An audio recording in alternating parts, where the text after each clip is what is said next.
Bonjour à tous, c'est assez impressionnant d'être assez nombreux. Je vais essayer de parler proche du micro.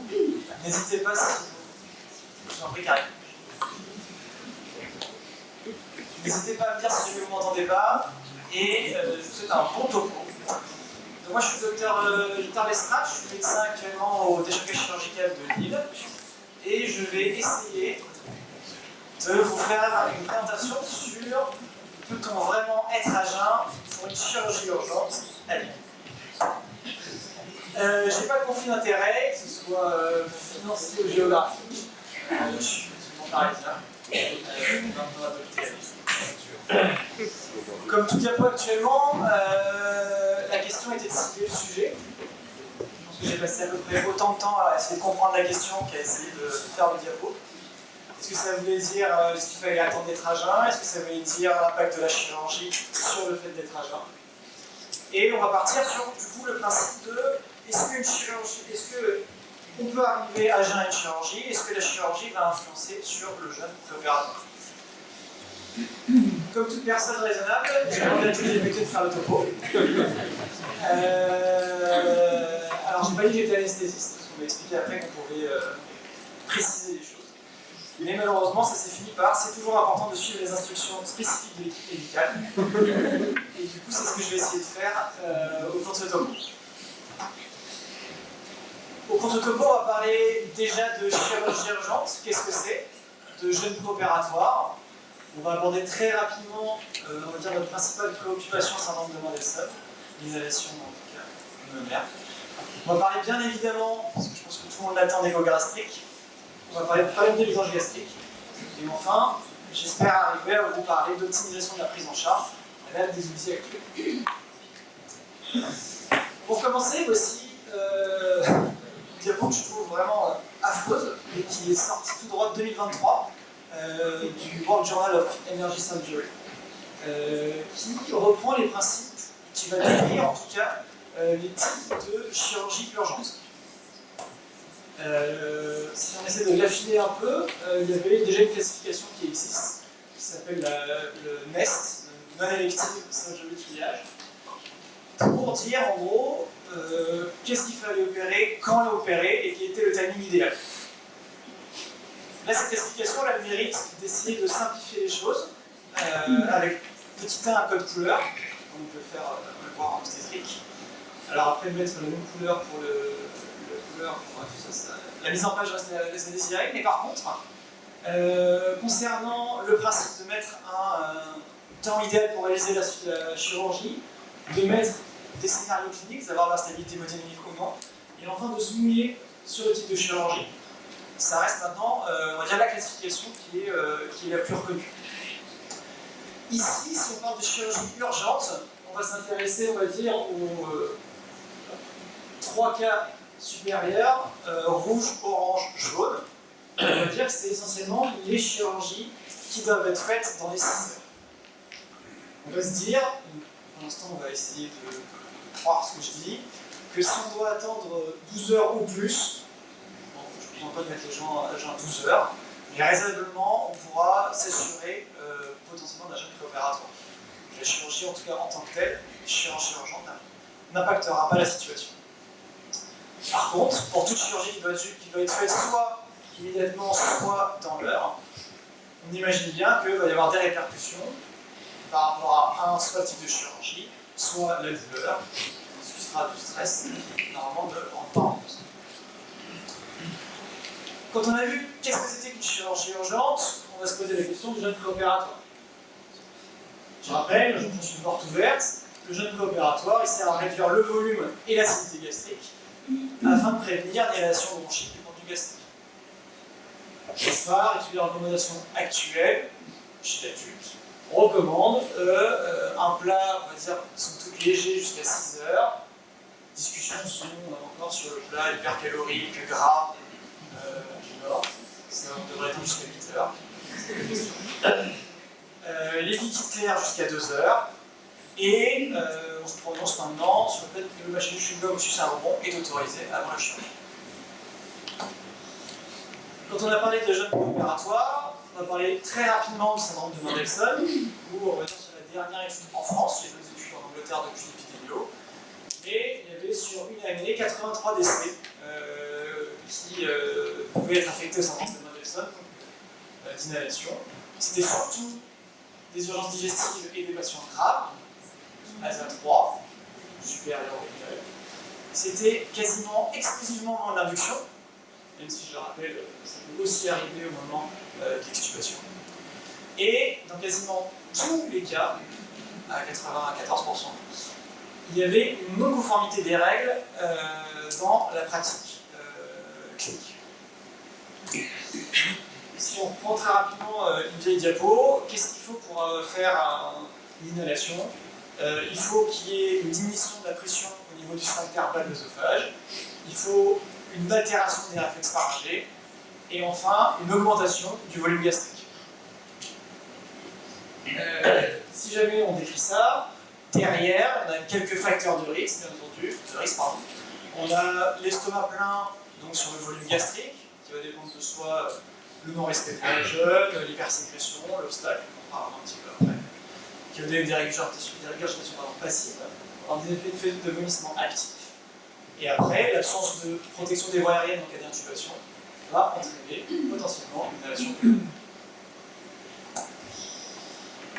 On va dire que dans les années 90, a commencé à être décrite l'écho gastrique par nos collègues gastro-entérologues. Il a été repris fin des années 2000, début des années 2010, avec l'essor de l'échographie gastrique, on va même dire entrale. Deux personnes, notamment, on va dire, ont particulièrement contribué à ce travail. Il y a Lionel Bouvet, vous verrez quasiment son nom revient dans chaque étude, sur l'écho gastrique, qui est à Lyon. Et il y a Anaïs Perlas, qui est à Toronto, qui est aussi énorme. L'écho gastrique, en soi, c'est pas très compliqué. On dit qu'après 20 échos gastriques, on est censé maîtriser le sujet. Globalement, on prend une sonde abdominale, on la met juste sous le sternum, et en fait, on va avoir une poutre, comme vous pouvez le voir au milieu, avec l'antre ici, le foie ici. Normalement, on doit s'assurer de la bonne présence des différents vaisseaux, notamment de la mésentérique supérieure et des différents systèmes artériels. Et après, va se décrire deux attitudes. Une étude qui va être plutôt qualitative, avec des grades de Perlas, qui vient juste après, ou alors une étude quantitative, qui va chercher à mesurer la surface de l'antre et estimer, à travers ça, le volume gastrique. Les grades de Perlas, qu'est-ce que ça dit? C'est écrit en 2013. Le but, c'est de dire, si jamais l'antre est vide, en décubitus dorsal et en décubitus latéral droit, sachant que, idéalement, pour la pratique de l'écho gastrique, le patient doit être à 45 degrés. On augmente franchement la sensibilité de l'examen. Et il faudrait en plus, chez les patients qui peuvent le supporter, les mettre en décubitus latéral droit pour ne pas dédistribuer les situations. Le grade 0, donc c'est vide en décubitus dorsal et en décubitus latéral droit. Grade 1, c'est vide en décubitus dorsal, mais par contre, dès qu'on est en décubitus latéral, on se rend compte qu'il y a quand même des liquides. Et le grade 2, c'est plein dans tous les cas. Donc encore une fois, les personnes suscitées ont fait des études quantitatives et ont montré qu'une surface antrale inférieure à 340 mm², c'est un système de calcul de diamètre, avec des questions, on multiplie par pi. Je vais faire le calcul si vous voulez, je l'ai dans la diapo. Ou l'estimation du volume qui va dépendre de la surface et de l'âge. Si le volume est inférieur à 1,5 mm² par kilo, on peut dire que le patient est estomaqué. Ce qui permet de donner un algorithme qui est décrit en, excusez-moi, le dépôt c'est 2019. Donc, on examine le patient, on essaie de le mettre en décubitus dorsal et en décubitus latéral, on fait une écho. Soit il n'y a rien, on peut dire de façon confortable que l'estomac est vide. Soit il y a du solide, dans ce cas-là, pas de doute, il est l'estomac plein. Et par contre, si on voit des liquides, dans ce cas-là, il va falloir mesurer la surface de l'antre, estimer un volume, et on peut s'orienter c'est pas aussi certain de l'absence totale, on peut s'orienter sur des situations qui sont à bas risque ou à haut risque d'inhalation. Si on parle de vidange gastrique, je pense que c'est à peu près connu de tout le monde. L'eau, on va dire, ou les liquides clairs vont être absorbés quelques minutes après l'arrivée de l'estomac et vont suivre une courbe exponentielle. Les solides, par contre, on va dire qu'ils stagnent à peu près 1 heure dans l'estomac pour après être éliminés de façon plutôt linéaire. Et à côté de ça, indépendamment de toute chirurgie, il y a des facteurs de risque de troubles de vidange gastrique qui sont personnels et qui vont dépendre du patient, à savoir les pathologies œsophagiennes, comme le herbe diétale, les antécédents de chirurgie bariatrique avec l'impact du dumping syndrome ou des RGO symptomatiques, les pathologies endocriniennes, bien sûr, il y a le diabète, je pense que c'est une thyroïdie, certaines pathologies neurologiques, les opiacés, bien entendu, et ici je parlerai même de ça parce que c'est pas mon domaine d'expertise, mais la grossesse, le travail obstétrical, et enfin l'obésité aussi. Dans les facteurs de risque décrits dans le New England en 2019, on retrouve, bien entendu, la chirurgie urgente. La chirurgie urgente, on peut imaginer qu'elle prend plusieurs critères. Si on enlève les critères des patients, mais probablement ce qui est sur la douleur, avec son hésialisation, une hypersécrétion de bêta-endorphine et une augmentation de la glycémie, avec une suractivation du système sympathique qui va inhiber la contraction entrale. Ici, c'est une des très grosses études qui a essayé d'analyser l'échographie comme pratique courante. Je vais ressortir quelques figures au cours de mon topo. Mais là, c'est juste, ils avaient pris que des patients qui avaient potentiellement des facteurs de risque d'inhalation. Ils leur ont fait à tous une écho gastrique, que ce soit de la chirurgie programmée ou de la chirurgie urgente. Puis ils ont regardé si c'était l'estomac plein et l'estomac vide. Ils ont fait une estimation préopératoire de savoir comment ils allaient faire l'anesthésie. Et ils ont regardé si l'échographique allait changer leur pratique. Dans cette étude-là, ils ont fait en plus une petite, pour regarder quelles étaient les associations de facteurs de risque par rapport à la stratification de l'estomac plat, qui était faite de façon échographique. Et donc bien entendu, c'est un peu évident, mais on retrouve que l'obstruction gastro-intestinale est revenue comme significative, la gravité de la situation, le trauma récent, et on va dire, et la prise de test. Ici, l'équipe encore lyonnaise a fait à peu près une étude prospective qui voulait voir le taux d'estomac plein entre les chirurgies électives et les chirurgies urgentes. Et de trouver cette fois-ci, c'était le but de l'étude, de trouver des facteurs associés d'estomac plein.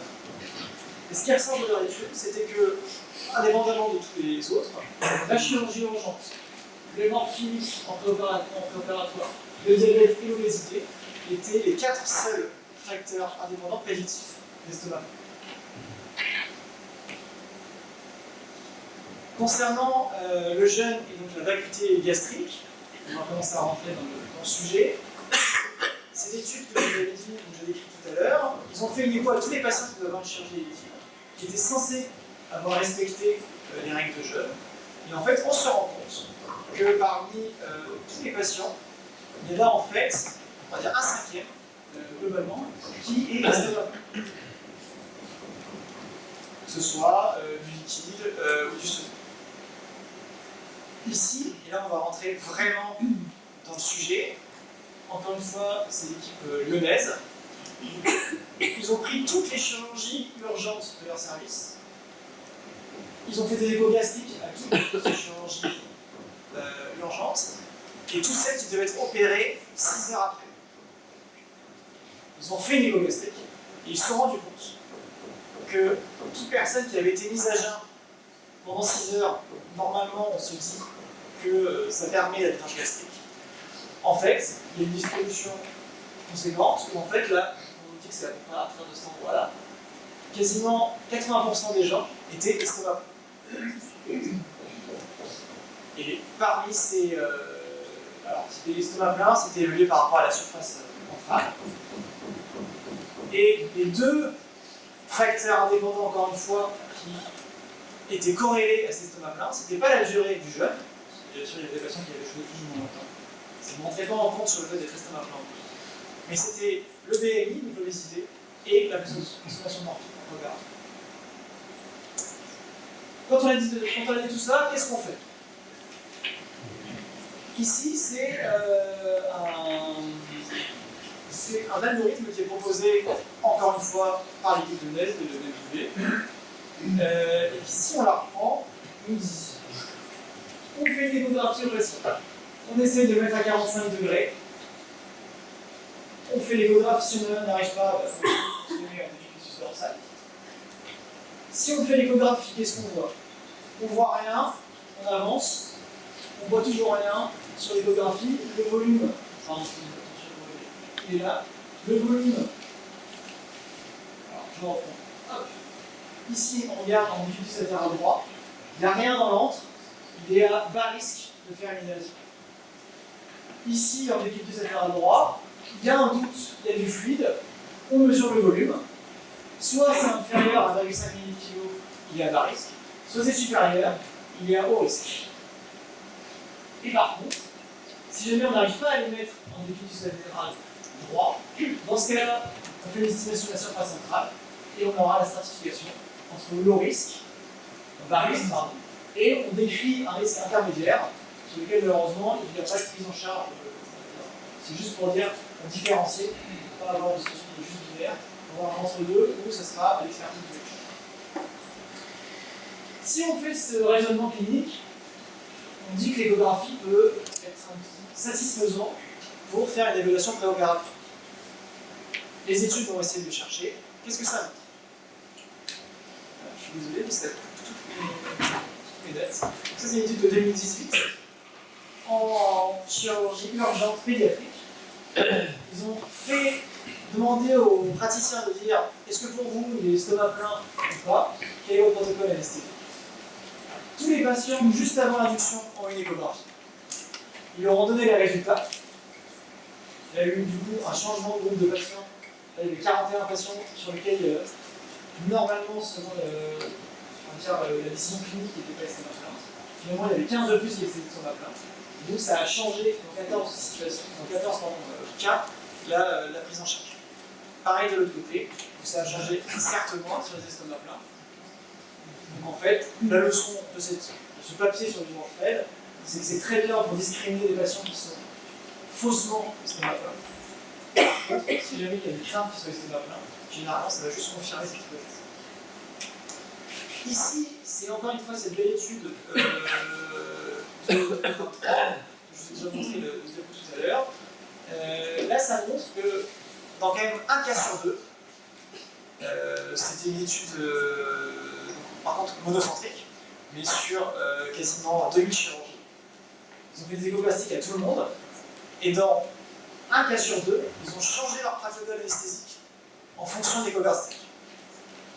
Que ce soit en chirurgie programmée ou en chirurgie urgente.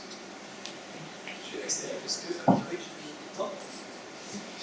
Ici, c'est juste pour vous dire qu'ils ont aussi étudié en pédiatrie parce qu'ils avaient des doutes sur le respect de jeunes en pédiatrie. Ils se sont rendus compte, pareil, qu'ils arrivaient à décider pas mal de situations où en fait il y avait soit des mensonges, soit une mission, soit des retards de vidange qui étaient pas pris.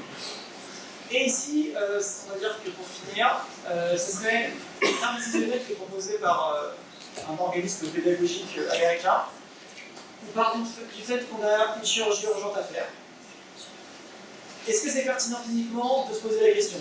À savoir si il vous dit qu'il a mangé juste avant, je ne vais pas trop en dire. Est-ce que j'ai un scanner abdominal qui me dit bah, j'ai une occlusion, enfin j'ai un vernis gastrique, il est estomac plein. Si jamais c'est pas le cas, on avance. Est-ce qu'on peut faire l'écho gastrique? Oui, c'est parti. Est-ce que si jamais c'est malheureusement pas contributif, pas faisable, ça rentre dans un autre enfin, on va tout à droite et bah, on fera le protocole habituel.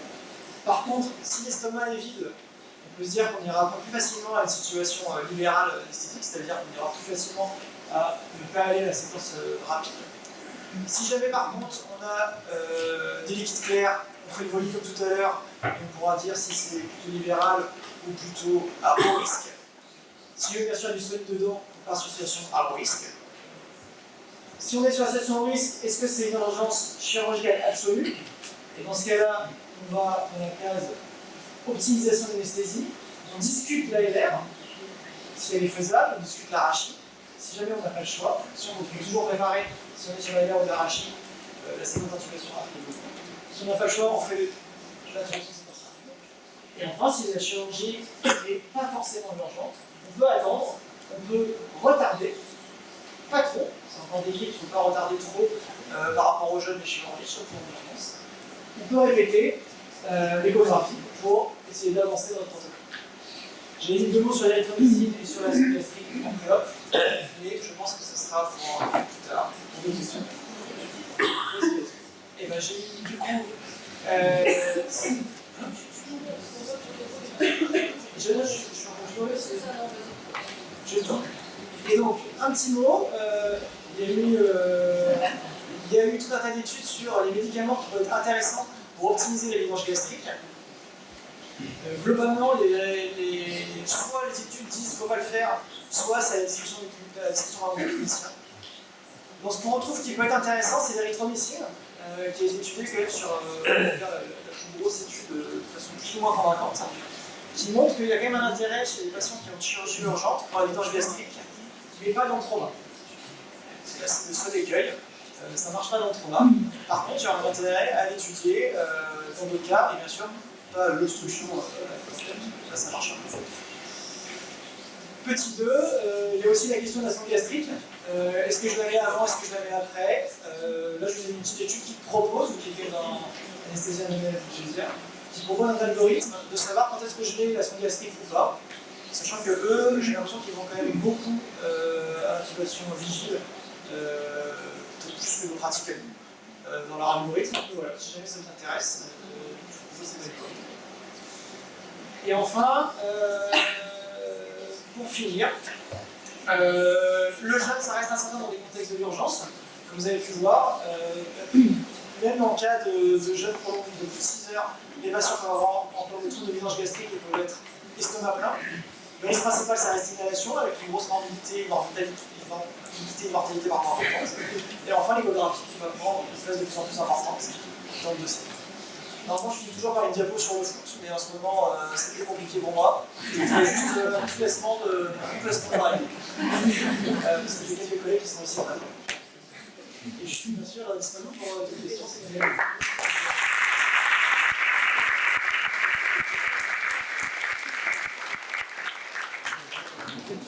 Y a-t-il des questions?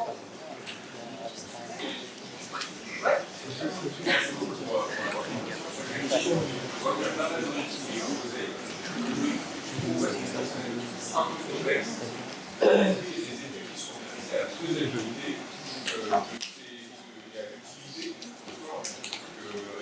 Alors, on va dire ça a pas mal publié, mais sur des faibles niveaux de preuve, avec des trucs qui sont un peu bizarres. La plus grosse étude, c'est vraiment celle-là, c'est l'anesthésie 2023, où ils ont vraiment fait, c'est voir ce que ça vaut, ils ont vraiment fait un screen de tous les patients qui allaient être opérés. Il y avait tous un protocole qui était décidé par l'anesthésiste. Séquence par classique, séquence rapide. Ils ont tous eu des niveau gastrique en pré-induction. Et après, ils ont évalué le pourcentage de changement entre la partie est-ce que je confirme mon protocole, est-ce que je change de protocole par rapport à la l'activité gastrique, par rapport aux espèces de pleurs et donc pour moi, c'est tout le plus intéressant. Et on voit que quand même, alors c'est ce que j'ai dit tout à l'heure, les patients qui sont estomac plein, ça ne change pas. Parce qu'on dira, et c'est trop dangereux, je pense encore que c'est trop dangereux de dire sur la situation risque d'estomac plein, c'est vide, je vais faire comme s'il n'y a rien, parce que à part si on est expert et qu'on a un scanner en plus, mais sinon c'est trop dangereux. Par contre, ça peut rattraper beaucoup de situations où les gens sont faussement estomac plein, où le protocole est censé être libre, soit sur les chirurgies électives, soit sur les chirurgies.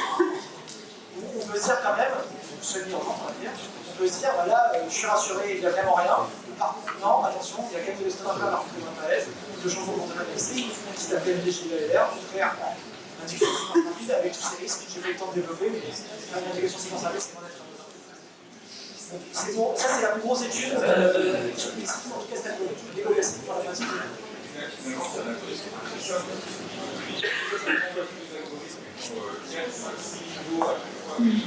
En gros, le plus simple, on va dire, c'est positionnement. Et alors, c'est utilisable, il faut avoir j'ai bien expliqué, calculer le diamètre tenant de la surface, c'est pas calculé. Le volume, c'est un truc genre volume 26 égale 27 plus la surface moins, voilà. Il faut voir la vidéo qui est rentrée dans le programme.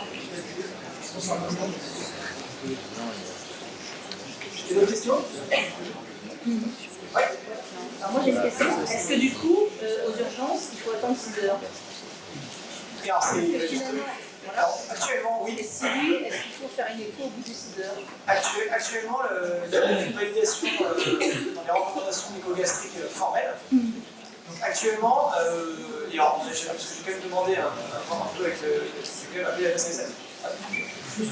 Actuellement, vous pouvez poursuivre si jamais il y a, vous faites une chirurgie urgente, vous faites une discussion en chirurgie urgente, si vous n'avez pas attendu 6 heures sur un profil échographique. Actuellement, il n'y a pas de recommandation d'experts, de choses formelles qui disent qu'on peut ne pas attendre 6 heures. La seule chose à savoir, c'est que ce n'est pas parce que vous attendez 6 heures qu'il est agent. Et en pédiatrie, encore plus, il y a énormément de papiers qui sont passés. Alors, attention parce que c'est peut-être plus visuel aussi au niveau de l'échographie. Mais il y a 2 grosses équipes, je ne sais plus trop où ils sont, qui publient énormément. C'est à Lyon aussi, enfin, voilà. Et qui, eux, qui l'utilisent, j'ai l'impression, en tout cas, là, pareil sur la pratique clinique, je pense que c'est dans d'autres diapos qui sont après, si je les retrouve.